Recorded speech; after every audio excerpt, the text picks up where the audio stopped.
here at the National Mall. They call it a mall. It's got the museums. I don't know if you see it. It's the Capitol building. They argue in there for a living. It's an obelisk. It's a red castle. Do something nice to myself. There's a special treat, I suppose. I usually have a pocket knife. So I'm gonna find somewhere to hide it. You can't bring a knife in, but you maybe bring a can of soup in and throw it at the painting. Just putting it right there. This is where the real masterpiece is at. My favorite thing to do at the modern art museum is to look at stuff and say, I could have done that, but you didn't. And so it is, you know. They're doing construction on the actual building, and the building is a donut.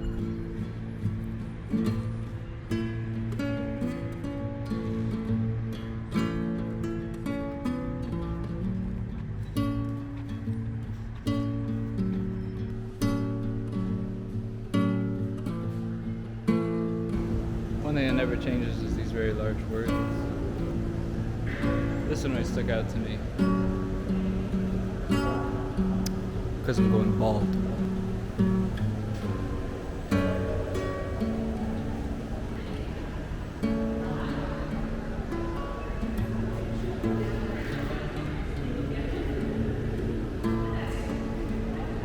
We had a really cool looking exhibit called One with Eternity, but you have to get a pass at home before you come because COVID made everything suck.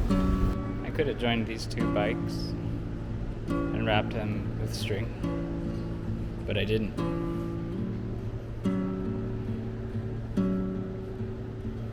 There's another bike. So it's clever. I mean, they changed the bike and make it interesting. It's very clean, very perfect work. I'm so scared people will hear me talk.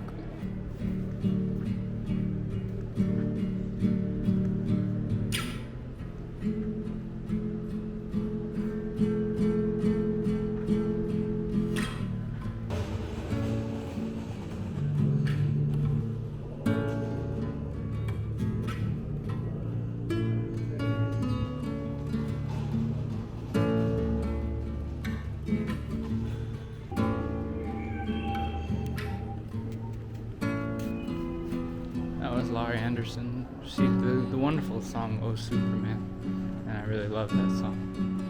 That was a little overwhelming. It reminds me of descriptions of manic behavior, writing things on the wall and everything. I've been there on Adderall and stuff.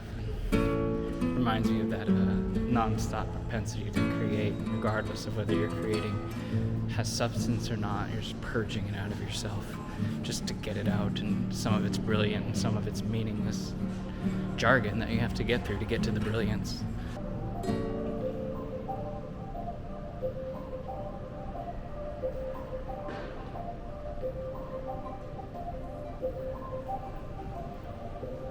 I don't really care about that. That one's got square wheels. Taking a beautiful thing like oil drums and making something beautiful out of them to point out that there's beauty, that the beauty is going. It's about climate change one way or the other. We can read the description. I won't make my judgments. But it's beautiful. It casts a beautiful light. It's made of trash. It's made of something disgusting, but it's beautiful. The artist says that this represents a toxic cloud. British filmmakers Jonathan Akomfra deftly weaves historical and original footage into evocative video works. In his largest installation to date, paints a riveting portrait of our planet in the era of climate change.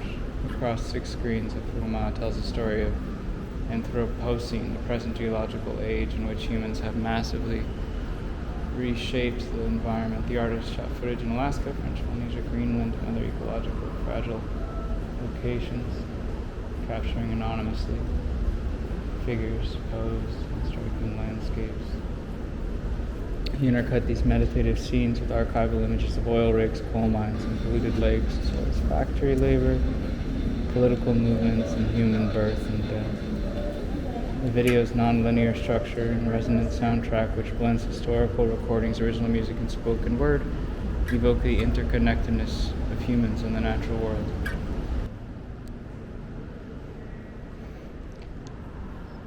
After being around long enough, stuff like this just seems trite. You know, a lot of times I'd leave the art museum inspired and wanting to create, but I'm feeling a little frustrated. And I think, the purpose of like climate change art is that rich people see it and supposed to move them to donate money, probably, or something, when it comes to climate change art. But also today, I'm under a lot of stress and pressure from things in my life. And to be without this kind of stress and pressure is actually a luxury that I can't afford at the moment. And with that stress and that pressure, and looking at paintings and photographs, it just is like, it's inaccessible. I can access it. But in my mind, it's an inaccessible place of enjoyment. I can't really enjoy art. I'm stressed out. It doesn't relieve my stress. It just reminds me of what I don't have access to. I did some self-reflection, and I realized why I was so angry at art. In my 20s, I used to paint, I used to draw, I used to collage, I bound books. I was a non-stop creative force of art for art's sake. I'm not skilled, I just loved to create. And I had this bespoke portfolio that housed all my favorite pieces, and somebody, they threw it away. And since then I just don't give a fuck about art, because someone might just throw it away. So my criticism comes from a place of jealousy. But also, like, looking at art, I'm like, it's stupid, and I it's like, I know that happens when you get old, and I know I'm getting old, and I used to have such a love for visual art and just expression, but it's like now I got a block. What do you think?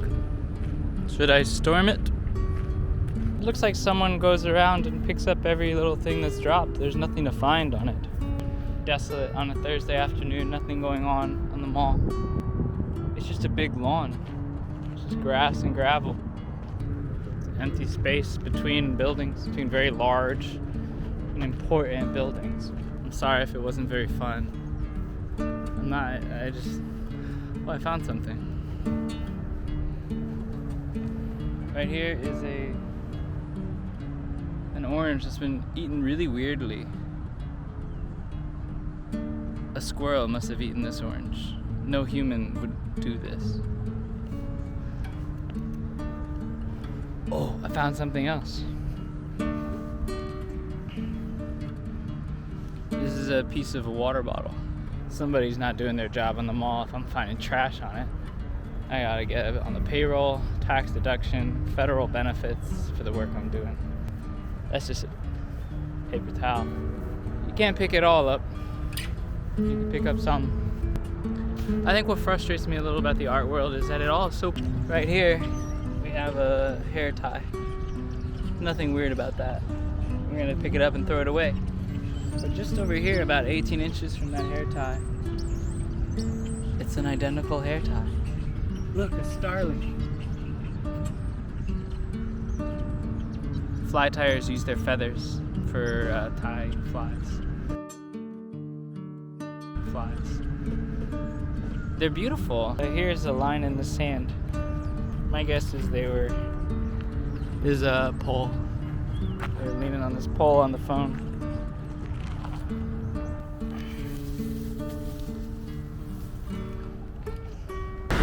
I'm standing on top of a grate.